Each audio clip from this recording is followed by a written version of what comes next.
अस्सलाम वालेकुम। आपकी बॉडी में अगर किसी किस्म की कोई भी प्रॉब्लम्स आ रहे हैं तो उसके लिए ज़रूरी नहीं है कि आपको लेबॉरेटरी टेस्ट ही करवाने पड़ेंगे या किसी डॉक्टर के पास जाना पड़ेगा। ये चीज़ें आप घर बैठकर खुद भी पता लगा सकते हैं कि आपकी बॉडी में इस टाइम क्या इशू आ रहा है।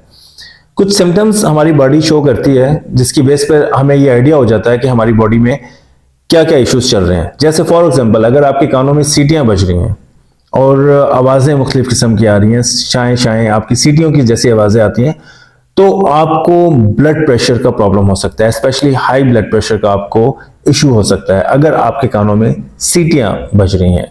तो उसके लिए आपको अपनी खुराक से मसालेदार चीज़ें, नमक का इस्तेमाल कम करना पड़ेगा आपको, और आपको चिकनाइयों से परहेज करना पड़ेगा। इन तमाम चीज़ों से आपको जो है ना परहेज करना पड़ेगा। पानी की मिकदार को आपको ज़्यादा लेना पड़ेगा और लहसुन का इस्तेमाल करें घर बैठकर, तो आप हाई ब्लड प्रेशर से जो है वो बच सकते हैं। सेकंड नंबर पे, अगर आपकी सांस में स्मेल आ रही है, आप इस तरह करते हैं और उसके बाद आप ही को फील होती है कि आपकी सांस जो है वो बदबूदार सांस आ रही है, आपकी सांस में से आपको स्मेल आ रही है, या आपकी जबान जो है वो वाइट कलर में है, तो फिर आप समझ जाएं कि आपकी बॉडी में आपको स्टमक का प्रॉब्लम हो रहा है, आपके मैदे में कोई इशू चल रहा है, मैदे का आपको प्रॉब्लम चल रहा है।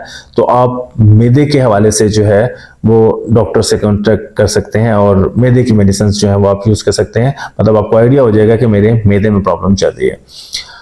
अगर आपको बार बार जमाई आ रही है, आप बैठे हैं, एक तो नॉर्मल रात को सोते टाइम आती है, लेकिन एक आपको दिन में भी जमाइयां बहुत ज्यादा आ रही हैं, तो ये एक इंडिकेशन है कि आपकी बॉडी में ऑक्सीजन की कमी हो रही है इस टाइम। तो इस वजह से आपको जमाइयां आ रही हैं। आप लंबी लंबी सांसें फ्रेश एयर में ले सकते हैं जिससे आपकी बॉडी में ऑक्सीजन की कमी को पूरा किया जा सकता है।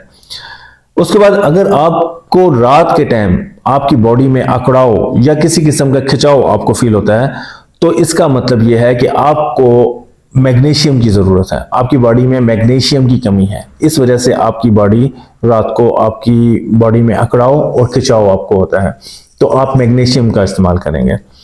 और अगर आपकी टांगों में सूजन आ जाती है, आपकी टांगें सूज जाती हैं, तो इसका मतलब यह है कि आपकी किडनीज में इशू चल रहा है, कि किडनीज में आपकी कोई प्रॉब्लम है या आपको हार्ट का प्रॉब्लम हो सकता है। तो आप अपनी किडनी से रिलेटेड जो है वो मेडिकेशन स्टार्ट कर सकते हैं और बहुत सारी चीज़ों से आप परहेज कर सकते हैं जिससे आपकी किडनी जो है वो फेलियर की तरफ ना जाए। पानी का इस्तेमाल ज़्यादा रखेंगे और आयरन वाली चीज़ें कम खाएंगे, पालक वगैरह और सब्ज़ पत्तों वाली सब्जियों का इस्तेमाल कम करेंगे ताकि गुर्दों पे असर आपके जो है वो कम से कम पड़े। और पेशाब को आप बिल्कुल नहीं रोकेंगे, क्योंकि पेशाब आपको जो ही आए आप फौरन उसको यूरिन को जो है एक्सक्रीज कर देंगे ताकि बॉडी तो किडनीज पे जो आपके वो वेट ना पड़े, प्रेशर ना पड़े। और उसके बाद अगर आपके बालों का ज्यादा गिरना आ रहा है, आप देख रहे हैं कि नॉर्मल रूटीन से ज्यादा हटकर अगर रोज 10-15 बाल अगर आपके गिर रहे हैं तो दैट इज नॉर्मल, वो एक नॉर्मल रूटीन है। लेकिन अगर आप देखते हैं कि आपकी बॉडी में आपके सर के बाल जो है वो बहुत ज्यादा गिर रहे हैं, तो फिर आपकी बॉडी में जो है वो आयरन की कमी है। आयरन का इस्तेमाल ज्यादा करें तो उससे आपके बाल गिरना बंद हो जाएंगे। और उसके बाद अगर आपके सर में दर्द है, आपको फील हो रहा है कि हेडेक आपको आए दिन आपको जो है वो सर का प्रॉब्लम रहता है, तो ये चीज इंडिकेट कर रही है कि उस टाइम आपकी बॉडी में पानी की कमी है। अगर आप पानी अच्छी मिकदार में लेंगे तो आपके सर का दर्द जो है वो ठीक होना शुरू हो जाएगा। हाई ब्लड प्रेशर या लो ब्लड प्रेशर की वजह से भी हो सकता है सर का दर्द, कॉन्स्टिपेशन की वजह से भी हो सकता है आपका सर का दर्द, थकावट की वजह से, स्ट्रेस की वजह से भी आपका सर का दर्द हो सकता है। बट उस टाइम बॉडी में जो है वो पानी की कमी हो रही होती है, जिसकी वजह से वो एक इंडिकेशन देती है आपके सर के दर्द की सूरत में कि आप इस वक्त जो है वो पानी लें। और अगर आपको मीठा खाने की ख्वाहिश ज्यादा हो रही है, आपका मीठा खाने को दिल ज्यादा चाह रहा है, तो it also shows that your sugar level is down, आपका शुगर लेवल जो है वो कम हो रहा है और आपकी बॉडी में फिर एक बार मैग्नीशियम की कमी है।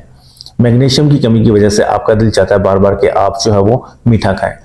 लास्ट पर आपको ये बताऊंगा कि आजकल एक बहुत कॉमन इशू आ रहा है। बहुत सारे पेशेंट ऐसे आ रहे हैं जो आकर बताते हैं कि जी उनकी उंगलियां सुन हो रही हैं, हाथ पांव की उंगलियां जो हैं वो सुन हो जाती हैं। तो कर रहे हैं कि आपकी फिंगर्स जो हैं वो सुन हो रही हैं, सुनपन आ रहा है, हाथों की उंगलियां आ रही हैं या पाँव की उंगलियां सुन आपकी हो रही हैं। तो ये चीज़ इंडिकेट करती है कि आपकी बॉडी में इस टाइम विटामिन B12 की कमी है। विटामिन B12 की कमी की वजह से हमारे हाथों पाँव की उंगलियां जो हैं वो सुन्न होना शुरू हो जाती हैं और फिर ऐसा ऐसा उसमें सनसनाहट होती है, ब्लड सर्कुलेशन कम हो जाती है। तो उसके लिए हमें ऐसी डाइट्स का यूज़ करना पड़ता है, ऐसी मेडिसिन यूज़ करनी पड़ती हैं जिनमें विटामिन B12 की मिकदार जो है वो ज़्यादा रहो। मज़ीद हेल्दी टिप्स के लिए जानने के लिए आप मेरे चैनल को सब्सक्राइब करें और फॉलो करिए और लोगों के साथ शेयर करें अच्छी मालूमात, क्योंकि आप घर बैठकर भी तमाम इंफॉर्मेशन अपने हवाले से जो है वो हासिल कर सकते हैं। और मेरे साथ रहिएगा और मेरे चैनल को सब्सक्राइब करिएगा। Thank you very much. Doctor Rashid के साथ हूर होम्योपैथिक क्लिनिक। Thank you.